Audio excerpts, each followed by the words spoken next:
మీ ఊరి నుంచి మీరు రిపోర్టర్ కాదలుచుకున్నారా? మీరు ఇదివరకు స్ట్రింగర్ గా పనిచేసినా, కెమెరామెన్ గా వర్క్ చేస్తున్నా పర్లేదు.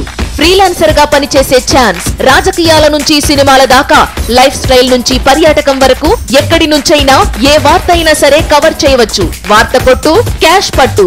ఆసక్తి గలవారు 9032555277 కి కాల్ లేదా వాట్సాప్ చేయండి. గౌరవ ముఖ్యమంత్రి జగన్మోహన్ రెడ్డి గారికి నాకు లేదా వైఎస్ఆర్ కాంగ్రెస్ పార్టీకి నాకు ఏనాడు దూరం ఉండదు అని చెప్పి నేను ఖచ్చితంగా చెప్తా ఉన్నా.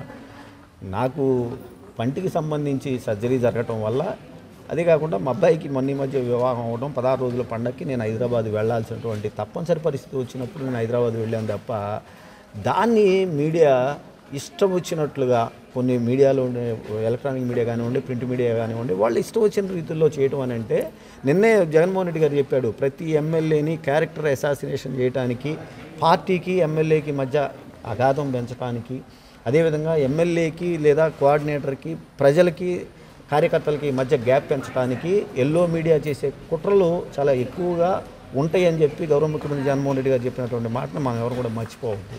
అంత దారుణంగా ఈ రోజున ఒక వర్గం వాళ్ళు పని కట్టుకొని ఒక మీటింగ్కి రాలేదు అనే ఒక చిన్నదాన్ని మరి భూతార్థంలో చూపించి ఈ విధంగా చేస్తూ ఉన్నారంటే ఎంతవరకు సమంజసం అని చెప్పి నేను అడుగుతా ఉన్నా. ఏం అచ్చెన్నాయుడు ఒకే ఒక మాట అన్నాడు, తెలుగుదేశం పార్టీ లేదు, బొక్క లేదు, పార్టీ పని అయిపోయిందని చెప్పేసి ఆయన అన్నటువంటి మాటను మనం మర్చిపోయామా? ఆ పార్టీ మీటింగు పెడితే ఎంతమంది సభ్యులు ఉన్నారు, ఎంతమంది హాజరవుతున్నారు, ఏనాడైనా మరి మీడియా చూపించిందండి? చూపించాల్సినటువంటి అవసరం లేదు. ఆ టయానికి అందుబాటులో ఉండేవాళ్ళు వస్తుంటారు, ఏదన్నా వ్యక్తిగత కారణాల వల్ల రాలేని వాళ్ళు ఉంటే రాలేరు.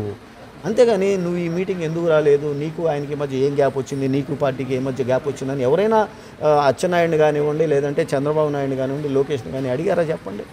అడగరు. అది ప్రొసీజర్లో నడిచిపోతూనే ఉంటాయి. కానీ ఈ చిన్నదాన్ని ఆసరాగా చేసుకొని మీడియా చిలవలు పలవలుగా చేయడం అనేది మాత్రం కరెక్ట్ కాదండి. నేను ఇంతకుముందు అసెంబ్లీ సాక్షిగానే చెప్పుకొని ఉండా, రాజకీయాల్లో ఉన్నంత కాలం నేను జగనన్నతోనే ఉంటాను, రాజకీయాలు లేవు, ఇంకా నాకు వద్దు, నేను రాజకీయాలు చేసుకోలేకపోతున్నాను అని కనుక నేను వ్యక్తిగతంగా భావించేటట్టయితే ఖచ్చితంగా నా చేలో నేను పనిచేసుకుంటానన్నమాట అసెంబ్లీ సాక్షిగా చెప్పినటువంటి మాట. అంతే తప్ప ఎవరు ఎలా పడితే అలా మాట్లాడటం, ప్రతి మాటని, ప్రతి అక్షరాన్ని వక్రీకరించి చేయడం మాత్రం అది తప్పు, కరెక్ట్ కాదు ప్రజాస్వామ్యం అని చెప్పేసి నేను తెలియజేసుకుంటాను. హాయ్ ఫ్రెండ్స్, మా టుడే టుమారో యూట్యూబ్ ఛానల్ చూస్తున్నందుకు చాలా థ్యాంక్స్. మరిన్ని లేటెస్ట్ వీడియోస్ కోసం వెంటనే సబ్స్క్రైబ్ చేయండి. అలాగే ఈ బెల్ ని కూడా రింగ్ చేసేయండి.